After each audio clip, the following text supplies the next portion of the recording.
to Survey Data Speaks, What We've Learned, Where We're Going. This is a Legal Value Network webinar sponsored by Intap, and I'm Marshall Bradshaw. I am part of the LVN staff, and I'm here to give you a little bit of housekeeping notes before we begin the webinar.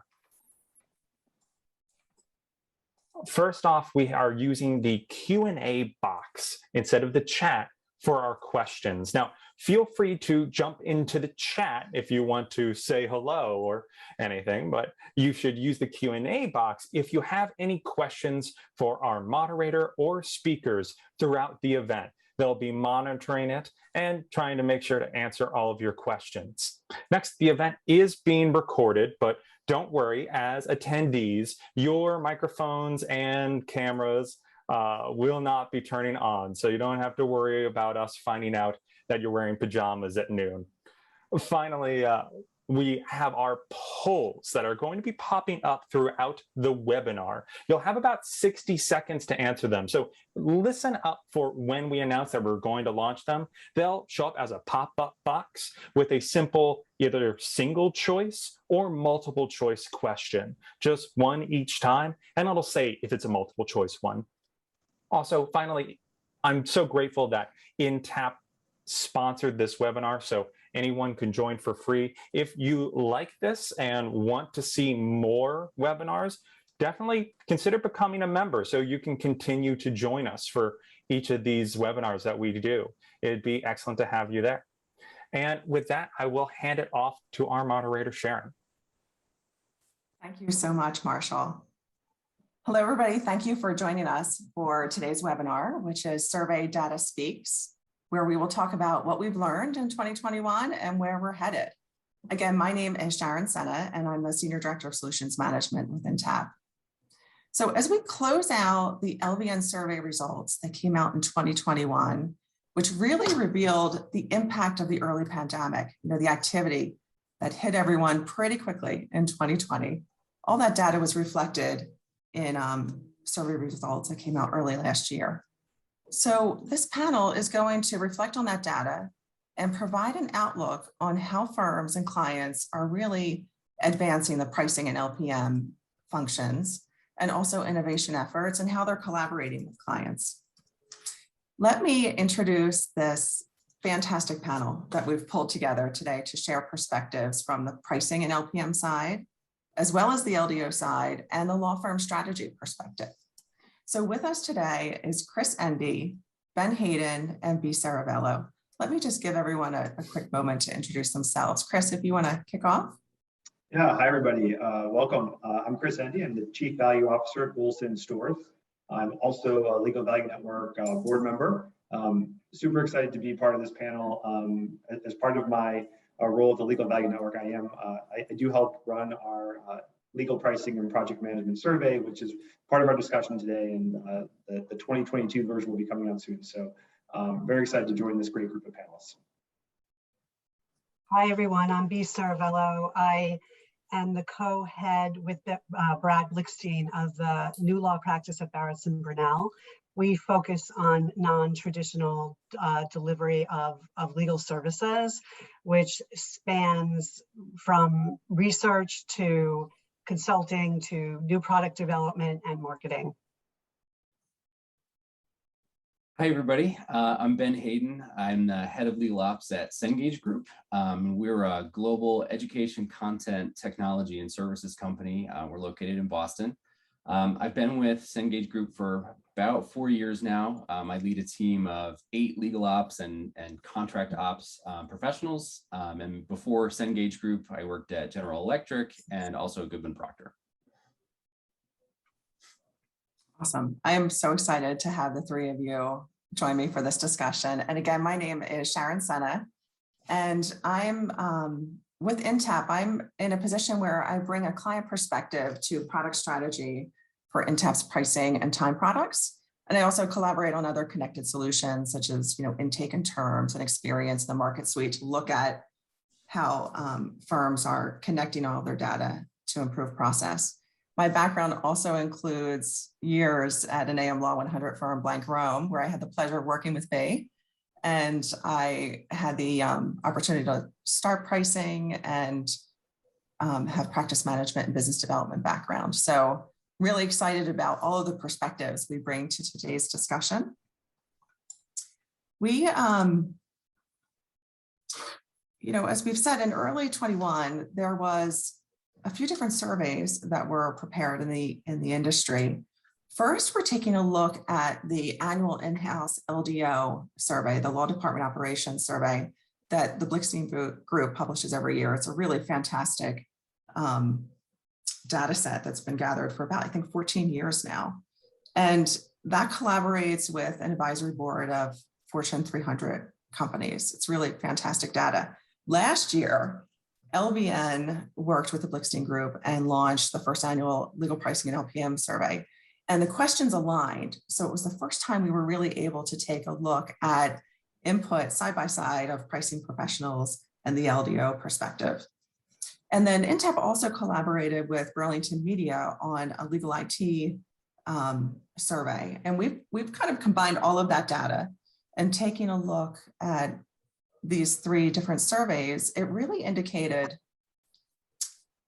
and highlighted specific trends that we published a white paper on last year. So when you look at all of this information that was spotlighted last year, it unsurfaced a lot of service gaps that can impact the delivery to clients. It also spotlighted an importance for operational excellence, which really can be a key driver of profitable delivery. And then we also saw that the pandemic-driven adoption of innovative technologies really paved the path. Lawyers traditionally were resistant to change, and the pandemic forced a lot of innovation to happen. And that's really led a path for firms to move forward. So today's session is going to be really interactive. We are going to gain input from the attendees by doing a poll and hearing the reactions from the panelists, and then talking about how we anticipate changes and developments. I'm going to start with our very first topic is about the, sorry, are you seeing the slideshow? Awesome, okay. First topic is about competition with in-house counsel and how LDOs and in-house counsel are collaborating with work. So last year, data showed that 75% of LDOs were reporting that their organizations are striving to cut costs by keeping work in-house. And the LPM side shared that they find the clients are some of their biggest competitors. So I'm really curious to see what has happened over the past year, because other survey reports have showed that demand is up and the hours data for law firms have really increased tremendously. So we'd like to take a poll. Marshall, if you want to launch the poll for the first question, great. And see, how have you seen a shift in the competition for legal services over the past year?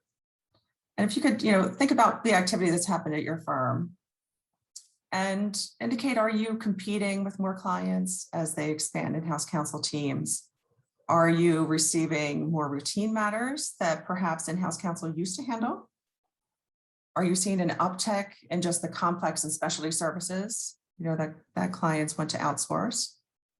Or are you starting to compete with more ALSPs? Or actually, have you not seen a shift over the past year? Great to get some feedback on what you think the activity has been over the past. Coming up in the last 5 seconds there to get your answers in.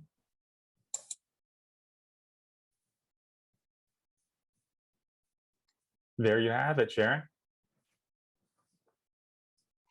Okay, so we're seeing more routine matters that were previously handled by in-house are being sent out, and the uptick of complex or specialty services. And some firms are actually not seeing a shift over the past year. Ben, I'd love to hear your perspective on what you're seeing at your company.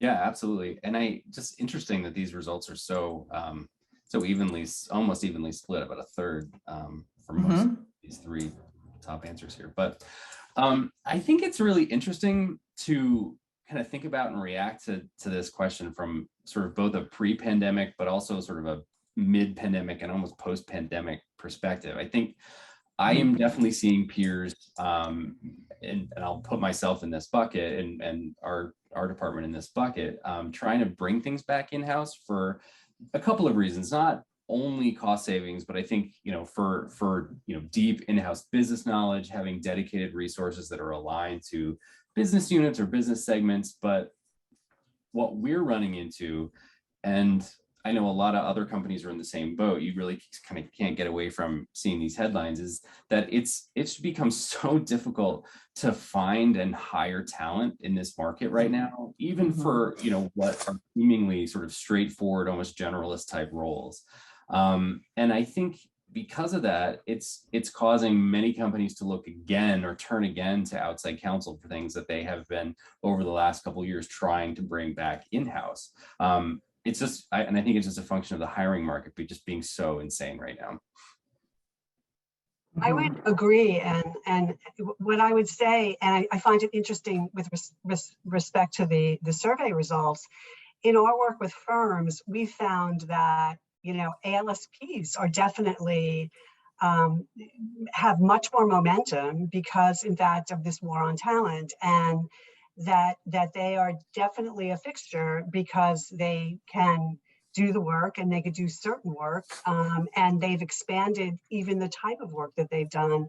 And we've seen much more interest of firms, building their own captives, even more so than the survey we put out a year ago, that the captives have a certain attraction by the client, because in fact you have these different models of legal service delivery that are in-house, and the coordination aspect of coordinating with an ALSP is not necessary because they can actually build from within.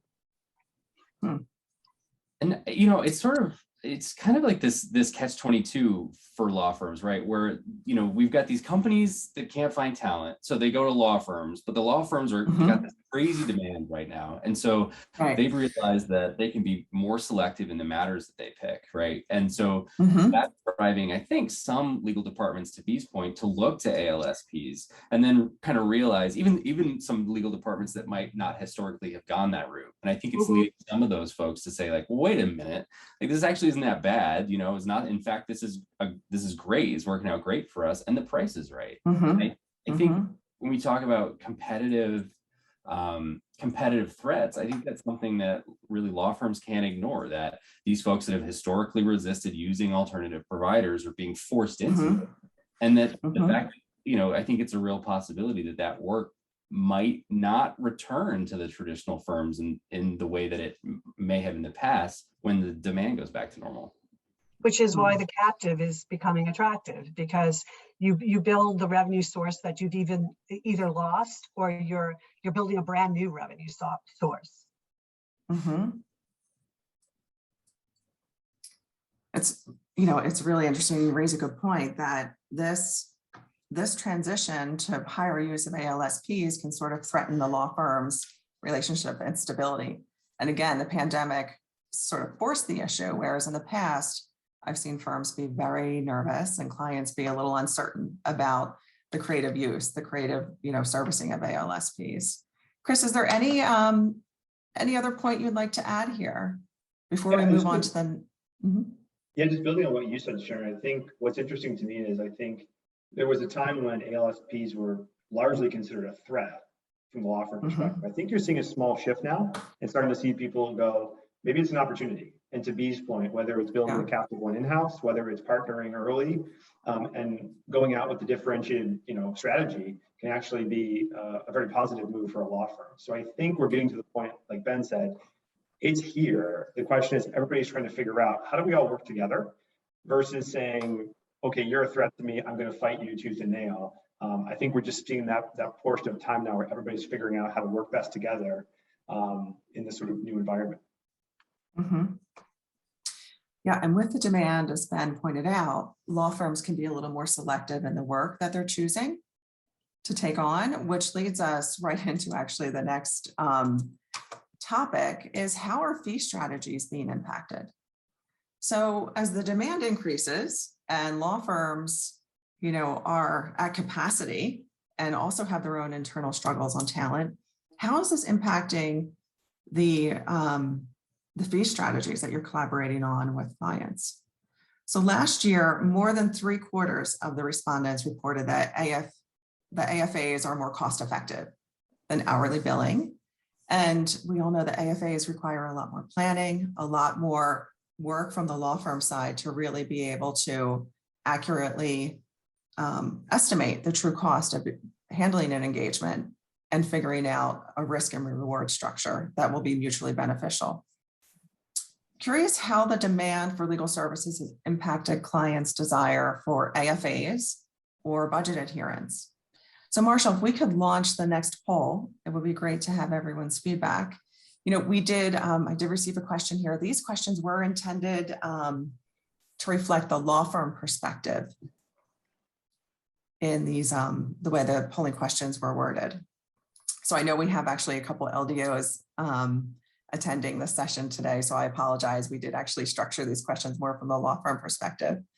Everyone who can vote, take an opportunity to think about the activity that's happened in your firm over the past year. And are you experiencing more demand from clients to provide AFAs? Are you actually seeing the request for AFAs, but not much of an adoption for AFAs, where you may be pitching those ideas to clients, but clients are not actually engaging and committing to an AFA? Are you seeing more budget certainty being requested? Or is there a pressure for more discounts? Are you seeing that long-term discounts that are being requested are actually not supported by the firm, by firm leadership, because you have the opportunity to bring in higher value work? And Sharon, I'll jump in for a second that if anyone is having trouble seeing the full answers, just go to either side of that box and click and drag it to make it a little wider. That way you'll be able to see the full text. But that's coming up on 1:30. So I'm going to hit this in 4 seconds. Great. Excellent. There are our results. Well, 53% are experiencing more demand for AFAs. Wow. And then 38% see that clients are requesting more transparency and budget certainty rather than AFAs.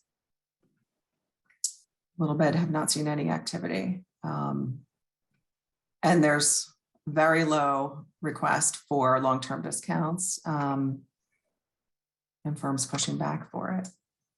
Really interesting.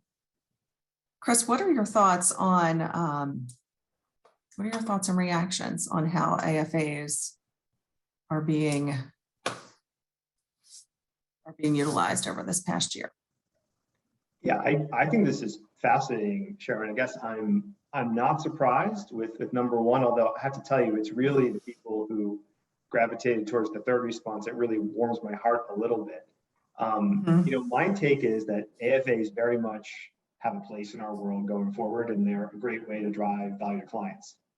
But, and here's the big but, I think as we see clients still looking for more, transparency, cost certainty, clear scope, management of their work, you can get all that without an AFA.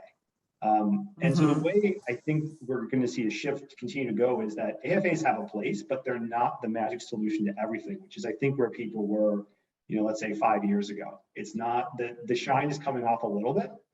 And I think to me, it's now having a more structured conversation between law firms and clients to say, what are you really looking for?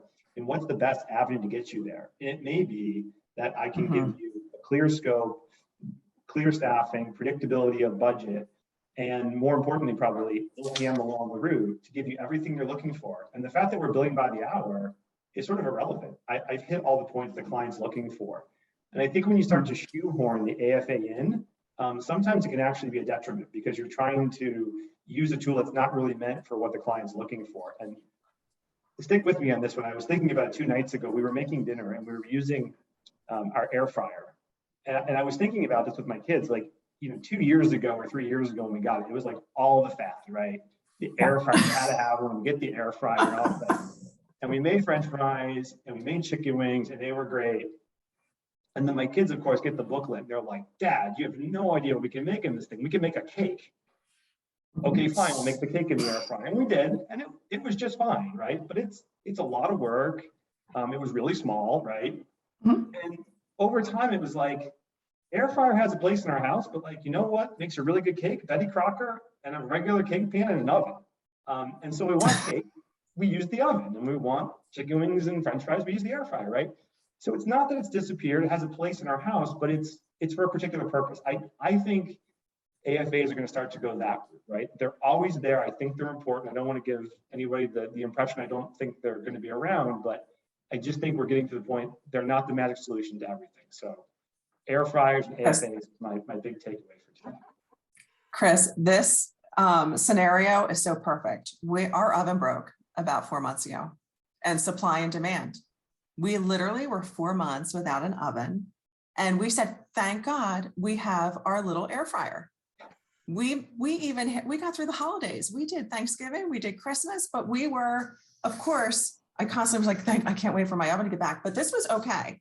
And to your point, when you're in a crisis and when you're in over demand, you figure out how to get things done. You use the grill, you use more crock pots. Is it great? No, it's fine, but you really want that oven. So, I think the service offering, the partnership that law firms provide with clients can be really deep. And I don't know if ALSPs will be able to have a parallel offering, if they can get that rich. But I wonder if you have a perspective on that and the activity you're seeing with ALSPs. Well, this is a fascinating culinary discussion about cooking, what's cooking in the kitchen. What I think is that client value is really what is the driver right now. And I agree with Chris, you need AFAs, but with all that's happening in the talent market and how hourly rates are going to increase, I think what a firm does to differentiate themselves in value is going to be what's meaningful. And part of value, I think, is transparency and communicating with clients in a way that they are part of the process. And I think that's what clients are really asking for. So I agree wholeheartedly with Chris. I don't think AFAs, I don't want to say they're not the thing anymore, but I think how you can differentiate yourself in being efficient in how you deliver your legal services and looking to the client's vision of what they want to accomplish are the most important things. Really great points. Before, Ben, do you want to add anything to that discussion before we move on to talk a little bit more about pricing? Yeah, I completely agree with everything that Chris and B said. I think that we're sort of entering this era of like, I don't know what's it called, like value right sizing almost, to B's point, like value is paramount. Yeah. AFAs were the hot thing, right? And and maybe we did over index a little bit. And I'm certainly, in my role, I think I've maybe been guilty of that a little bit. But are AFAs bad? Definitely not. I certainly, from my perspective, agree that they have a place. But is there other work that can be managed just as well, if not better, on an hourly basis? I absolutely think so, as long as scope and budget and assumptions and whatnot are all clearly kind of communicated at the beginning. Right. One thing that I wanted to mention from when the slide was up that was showing the survey, the summary of the survey data, I guess I'm like sort of surprised, although maybe not really, on that one of the things in the second paragraph that said, AFAs are receiving, will typically receive more sort of ongoing LPM management. And I totally get it, but I don't doubt that that's true, but I almost wonder if it's, a little short-sighted, because certainly in my experience, and in my opinion, there's just as much risk on the law firm side to realization from a poorly scoped, badly, managed budget as there is from a poorly defined and structured AFA. So just wanted to call that out. Yeah, I absolutely agree. The scope and assumptions and actually managing to that agreement, whether it's a fixed fee or a budget, it's basically a parallel fee. It's basically the same fee arrangement. And I know what we hear a lot from clients that we work with at Intap is really about budget management and being able to have everyone on the same page with, we anticipated, X round of revisions. We were only going to handle this type of motion, really clear parameters around what was involved in the engagement and then managing to it. And I think this actually speaks really well to the next topic that we want to talk about, which is innovation in the pricing function, and how is pricing maturing and evolving and helping the attorneys and clients really manage these agreed fee arrangements. So we saw that last year, lawyers were, again, very, resistant to change, and technology investments were a top challenge for innovating the pricing function. We often hear, and the data showed last year, that many LPM and pricing professionals felt like they didn't have the technology tools to actually do their job.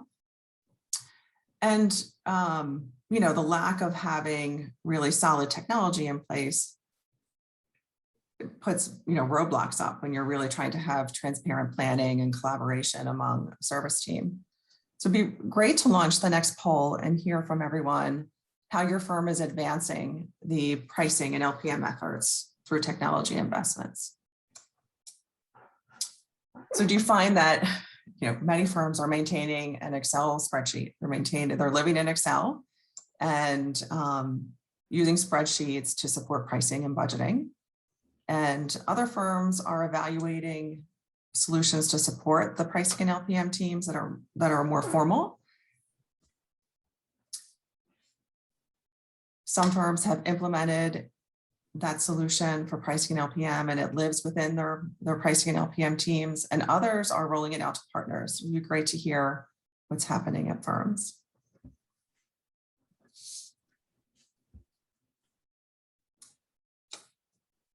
And seconds left.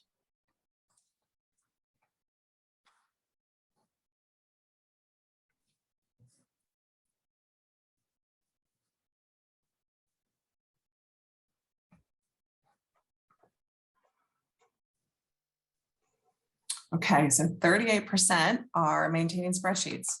And I assume that is living in Excel to support their budget management, which is, a common reality with many firms. 31% have implemented a pricing or LPM tool that they're using, internally, and a little bit of 22% of firms are rolling it out, are having attorneys involved in using technology to help manage pricing and LPM arrangements. Ben, I'm curious how, from your client perspective, what are you interested in seeing from law firms? How would you like them to collaborate with you on fee arrangements and being, organized and efficient and transparent? So I guess let me first react to that word innovation, right? I think that innovation itself can be scary. And I think to the point you made at the top of the question, particularly the law firms who aren't, typically thought of, as at the forefront of, new technology. And, I think, and I hope I don't get a lot of internet blowback for this, but I think there's a ton of talk around AI and machine learning and legal tech, and all of that is great. I think it's incredibly important. I think we are seeing some amazing advancements in technology that's going to be available to support sort of the ongoing client-firm relationship. But from my perspective, it's important to remember that at the end of the day, this is not magic. You don't have to, have your credit card ready and call now to get the secret. The most important things have always been, and they're going to continue to be, communication and building a relationship between in-house folks and outside counsel. And you could have the fanciest client-facing dashboard in the world, but at the end of the day, if I log on to that portal and I see that, for my matter, we've blown through the monthly budget that you gave me, you're going to get the exact same phone call from me that you get in 2 weeks when I have the paper bill in my hand. And I guess my point is that these things they're tools, and they're just tools. They're not going to create and maintain the relationship for you. And it really is, it's all in how you use the tools to make a solid relationship that much better and that much more collaborative. And, you know, I am living this right now. We're in the midst of, you know, a relatively complex matter. And every week on Monday, I get an email with a WIP report from the lead partner. And sometimes it's super straightforward and it's just, hey, here's this week's report. And other times, you know, there's a bit of context setting happening, like, hey, you see that, you know, Jane Smith from our antitrust group is, you know, has billing some hours, you know, it'll just be smoother down the line if we bring her in right now. And it's just that little thing, you know, really helps me to see that we're still tracking to our budget. And it preps me for, you know, the case in which my GC says, like, who the heck are these new people? You know, I have the ability to say to her, well, this is why this person was brought onto this matter. And I guess my ultimate point here, it really can be just as simple as a WIP report. Mm-hmm. Mm-hmm. And you're right, Ben. The term innovation can be scary. It can seem so overwhelming, especially to law firms who have limited staff and have limited capacity to really stretch and try to be innovative. Chris, I'm curious, where do you see the opportunity to really engage and collaborate and get partner ownership in LPM and pricing efforts? Yeah, I mean, the first thing I want to say is I would almost, like, you know, defer my time to replay Ben's comments over again, because I think they were so incredibly insightful from a client perspective to just hear. I mean, Ben, I have to say, I'm listening to you going, well, duh, but I think you're right. I don't think it happens nearly as much as it should. And I'm as guilty of it as anybody, right? But I think, Sharon, what I'm seeing, especially looking at the poll results there, if you think about sort of the various stages that people are at, I think what it really highlighted to me is, as Ben was saying, you have to start with the adoption by people. Are you creating the culture? Are you changing mindsets? Are people embracing the importance of scoping, of staffing, of coming up with budgets and managing?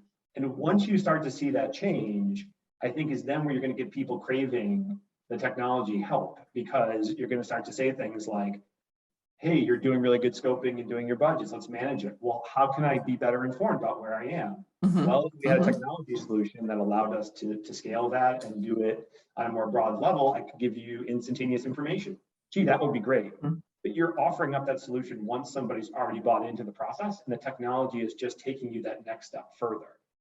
Right. Flip side, if you tried to, you know, take this with the most whiz-bang integrated solution without the culture, without the ground laying that we're talking about, and just say, hey, great news, no one's doing anything, but tomorrow you're going to have access to this incredible tool that has a dashboard and a million different ways to create a budget under scenarios. It's going to be on your desktop. You should start using it.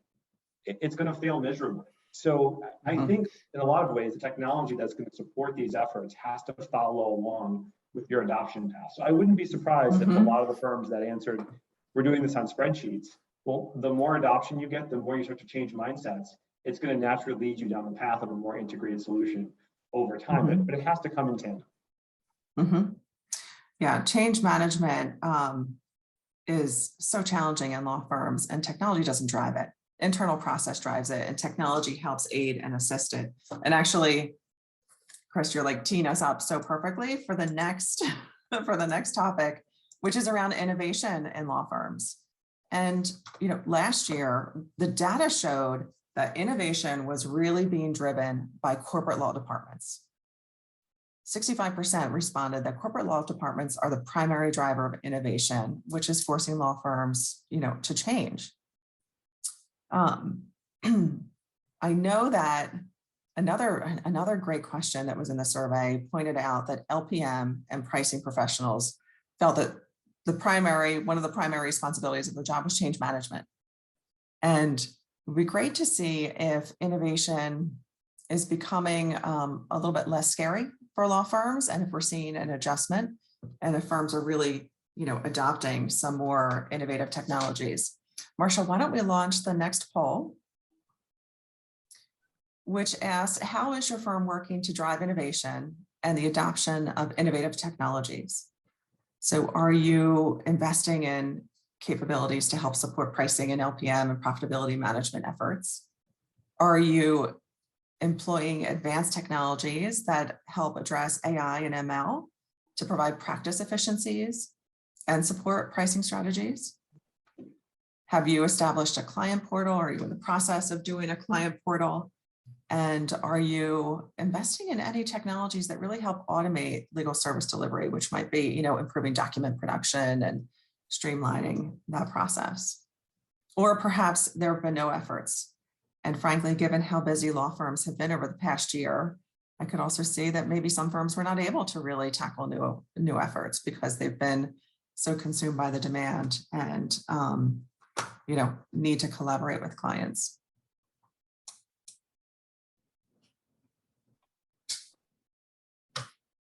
Oh, okay, that was a quick poll. 81% of respondents are investing in integrated technologies to help support the pricing at LPM. And 30% are doing client portals. And some firms are starting to invest in technologies to automate legal service delivery, which is really very interesting. Wow, this is quite a high response. B, what are your thoughts on innovation in law firms? I have a lot of thoughts about that, but one is that you try to use the word innovation because it really scares people, as we've already noted. But what I want to just pause for a moment and say, the LPM role has been around in law firms for, I think, at least 10 years, right? Probably more. And we have seen that despite the fact that that role exists, it maybe has not gotten the stickiness that it well deserves.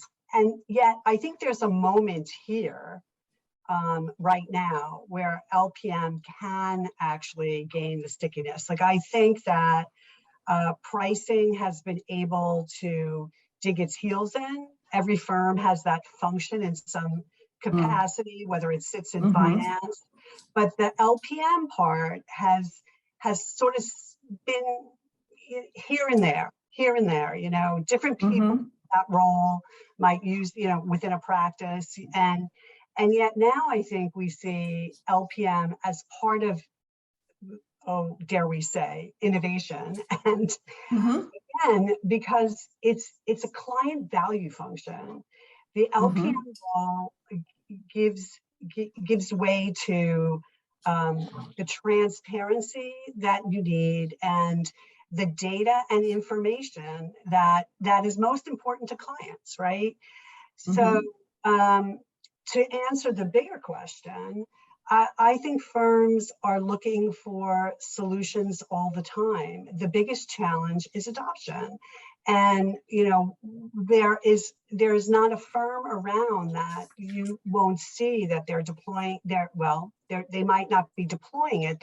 They're buying technology. They recognize that there needs to be, or someone within the organizations. I mean, I would say generally the innovation is being directed by the professionals, right? The question is whether you can get the mindset of the attorneys to shift in how they deliver legal services. So there's an appetite for innovation, but the pain points that attorneys suffer from sometimes do not align with what the professional is trying to accomplish within the organization. So there is like this cross connect that isn't really a straight connect. Anyway, those are my views. Yeah, they're really great points as always. And, you know, it also speaks to your first point, speaks to the fuzziness between pricing and LPM professionals. And I've seen that some pricing professionals are actually focusing much more on profitability management and other kind of innovation improvements. And then LPM professionals are really doing that change management and looking for innovative ways to really provide cost efficiencies. And LPM professionals are in a position where they're hearing it much more firsthand from clients. And Ben, I'd love to hear your perspective on this, because the LPM professionals are directly integrating with clients and collaborating with clients. So they're hearing firsthand what client needs are, which brings it, they're in a great position to bring it back to their firm and say, here's how we need to innovate in order to solve our client's issue. Exactly right. Ben, are you seeing that? Yeah. No, I was just going to comment on the comment that you just made about the integration of LPM folks and their clients. And I maybe, again, I keep saying this phrase from my perspective, but and maybe this is unique to my own experience, but and to B's point about, LPM being around for at least 10 years, I can comfortably count on one hand the number of times that I have been in a meeting with a potential law firm that's potentially going to provide us services and have been introduced to a pricing professional or an LPM professional. And I think the big point that I want to make is if firms have these business of law teams, right, these pricing professionals, these LPM roles, and if a firm is investing in the types of technology that we were just asking you about, then they probably have at least one person in one or both of those roles. Put those people in front of me. Bring them to pitches. Clients want to interact with LPM and pricing professionals. We partners and attorneys, I think, really need to be comfortable, getting into the habit of making those introductions. And I think, there's still a subset of firms, not every firm, certainly not every firm, but I think there is a subset that view these roles sort of as back office positions and more support functions and less sort of client facing. And I think that's a shame. I think there's a big opportunity there that's being missed. And sort of the second thing that sort of comes to mind that I'll say about innovation in terms of law firm technology is that, and I'll again reiterate that, because I don't want to get any hate mail for this. AI and machine learning, it's going to change the landscape. I think it has the potential to materially bring down the cost of legal services for certain types of matters. And I think every client can get on board with that. But I think, again, it's important to not get overwhelmed with that, oh my God, AI, I don't know what that means. And machine, what do we do? Yeah. I think, firms don't have, again, from my perspective, firms don't have to be on the bleeding edge of every new technology in order to be innovative. One of the main tools that is at the fingertip, at the disposal of legal ops teams is their e-billing and their matter management system, right? It's one of the most common pieces of technology in-house folks have, right? And there have been huge improvements, like really impressive offerings by new entrants over the past 5 years. And I think that, law firms should be taking the time to stay up to date on these things, on these in-house and make sure that, that their internal teams are not only able to use them to submit invoices and accruals and whatnot, but to really take advantage of some of these other newer features that these tools offer. I think that's really sort of low-hanging fruit. And I think there's some untapped opportunity here in terms of information sharing around matter status and financials and budgets and even document collaboration. And it's technology that the firms already have access to through these portals, and that is more than likely already installed at your, in your client base. And there's so much to react to what you said. First of all, it's so disappointing to hear that on one hand, you can count how many times a business professional has been in front of you when you're meeting with law firms. It's so disappointing. And I think that speaks to the evolution in law firms. Like, innovation can be as simple as changing that process. Exactly. So when you are pitching clients, include the pricing and LPM professionals, and that's innovative. Chris, did you want to say something? So I have to say, because I know Ben well enough to say it without worrying that he's going to take too much time. So from like the law firm perspective, I would just say, like, we hear you, right? Yes, we can do better, right? On the flip side, I'll use the Jerry Maguire, like, help us help you, right? The fastest way to get a law firm operations person into the room is ask for it. And I'll tell you, we've made, on the law firm side, I know a lot of the folks who are in these roles have made amazing strides on their own, changing minds and doing things proactively at their firm. But the situations where, whether it's through a more formal RFP process or just informally, where the client says, I'd love to hear more about what you do, and or, can you come and talk to us? And make sure you bring somebody who, that is the quickest, fastest, easiest way to have somebody in front of you, right? And it is one of the things we appreciate most. So I think I hear everything you're saying, but help us help you. Great point. It's a really good point. And look, the client relationship is a two-way street, and it really speaks to the need to have collaboration. And it goes back to the data point that in-house counsel are driving the innovation. So as you're saying, Chris, when in-house counsel are saying, we want to see your business professionals, then law firms kind of force that change. This leads really nicely into our last topic and polling question, which is around client satisfaction. So last year, the survey results showed that this was so surprising, that there was soft attrition resulting from undetected service shortcomings. 40% of the LDO survey respondents indicated that they terminated a firm because they were not complying with their instructions, their billing guidelines. And look, this could be anything from, how are you communicating with me around budget? Are you meeting our diversity requirements? Are you, of course, meeting our e-billing requirements and our fee arrangement? And then on the flip side, law firms responded differently. They didn't recognize that they were being terminated because of non-compliance. So let's open it up to the very final polling question, which is, how are firms addressing the need to improve compliance, visibility, and communication with clients? And all of this really speaks to how you're helping to improve client satisfaction. So are firms initiating more direct outreach through LPM and directly, collaborating with clients? Are you or have you established a centralized resource or process to better manage client requirements? Are you adding technology to help facilitate visibility and transparency and improve this process? Are you establishing tighter controls to manage financial performance of matters? And are you expanding and improving the process around client feedback, which could be, end of matter feedback. It could be perhaps using a third-party organization to do client satisfaction interviews, or maybe even your LPM professionals are involved in really gathering client feedback and bringing that back to the firm. It'd be great to hear and see the results on what firms have been doing over the past year.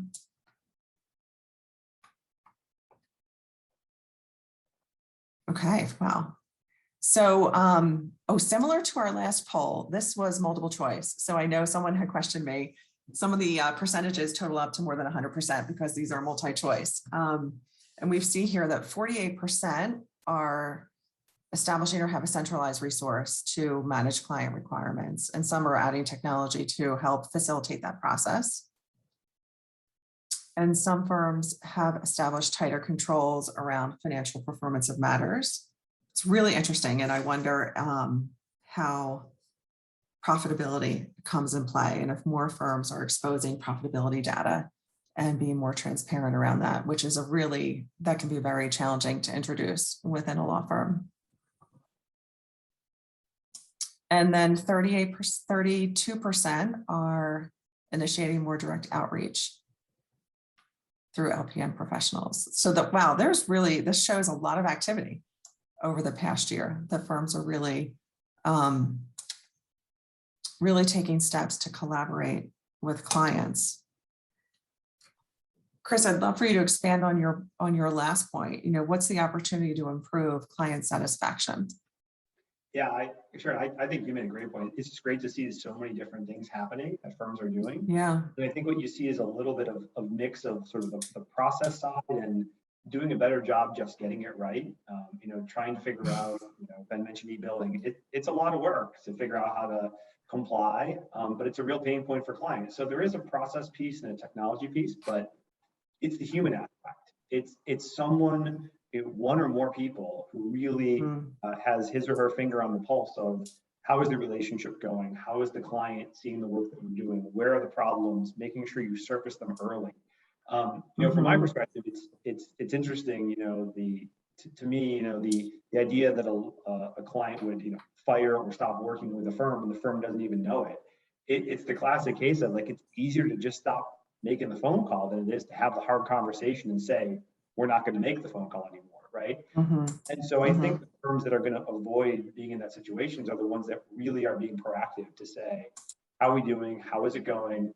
And I think here's another place where having an allied professional part of the team that works with the client can be so beneficial. It doesn't take the place of having relationship lawyers, super important to the process, period. Yeah.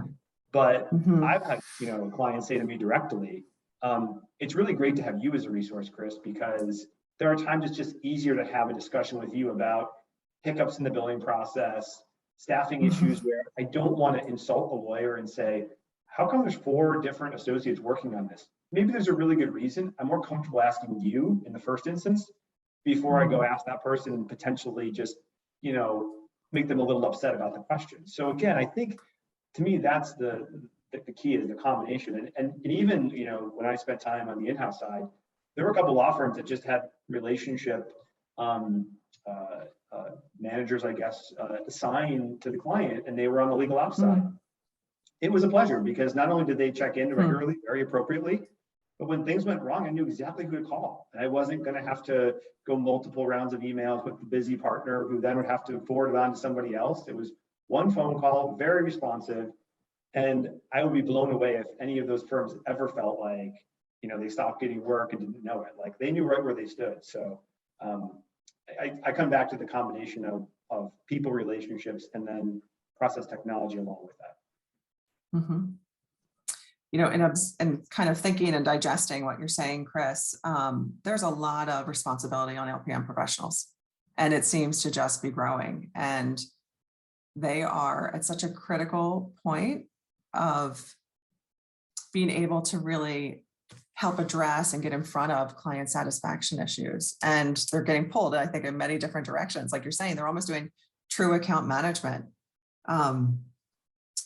Ben, I'd love to hear a little bit more of your perspective on how, how these roles can really help. It can help in-house counsel and the LDOs really manage outside fee arrangements, outside everything from your external budget to improving your internal LDO operations. Yeah, I mean, I think Chris said it perfectly. I think that this question really sort of reinforces the importance of having a relationship beyond just the partner or the attorney or whoever that's providing the service. If like I said, totally agree with what Chris said. I think if I have a relationship with a LPM person or a pricing person, on the team at a firm that I'm using, I'm 100% more likely to go to them, with outside counsel guidance, guidelines compliance, right? Like Chris said, much less likely to sort of bother the partner with that kind of thing, unless it's something, super egregious. And I think over time, those little things can start to, have a negative effect on the relationship. And so having a business contact that I can be in regular contact with is going to be a huge help in resolving, what are relatively minor issues before they become, big problems. And I think it's great that we're ending on this question too, because I think it's a really good wrap up. That's a lot of the other sort of themes that we've hit on today. And I said it earlier and I'll say it again. I think the key to client satisfaction really lies in communication, the building of strong foundation of your client firm relationship, building off of your knowledge of your client's business and truly understanding their objectives and their goals for kind of their overall enterprise strategic vision, but also particular goals and objectives for the piece of work that you're currently working on. And to B's point earlier, understanding what value means to the client, because it's different for and it's different for each work, or can be different for each piece of work. And sending those WIP reports. Yes.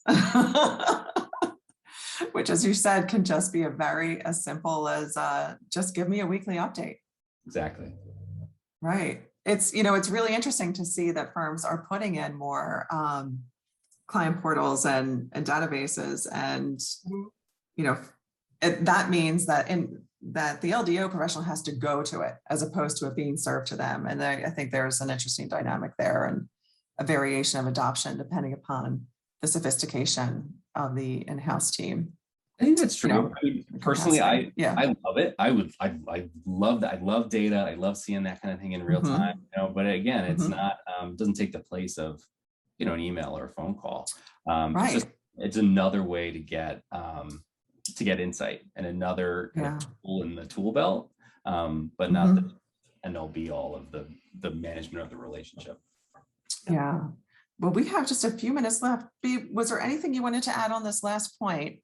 Well, just listening to everyone, you really come to realize that while so many times we think about innovation being deploying technology, the truth of the matter is that the best way to deploy innovation or a shift in how we deliver legal services or to better serve our clients is really through the people and the change management skills that they own and their ability to bring adoption into the law firm. And that's a skill, right? That's something, it's a little bit like playing chess, and it's sometimes 2 steps forward, 3 steps back, but the people element, not only in communicating with your client, but the people element in really being able to work within your practices in a productive way is so important in order to do all those other things that you need to do to drive a more efficient practice.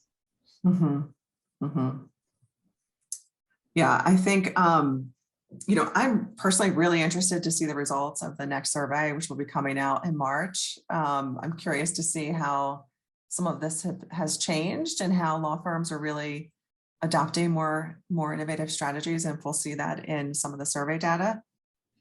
We have literally 2 minutes left. If anybody else wanted to ask a question or make any final comments. Actually, you're such a fantastic panelist.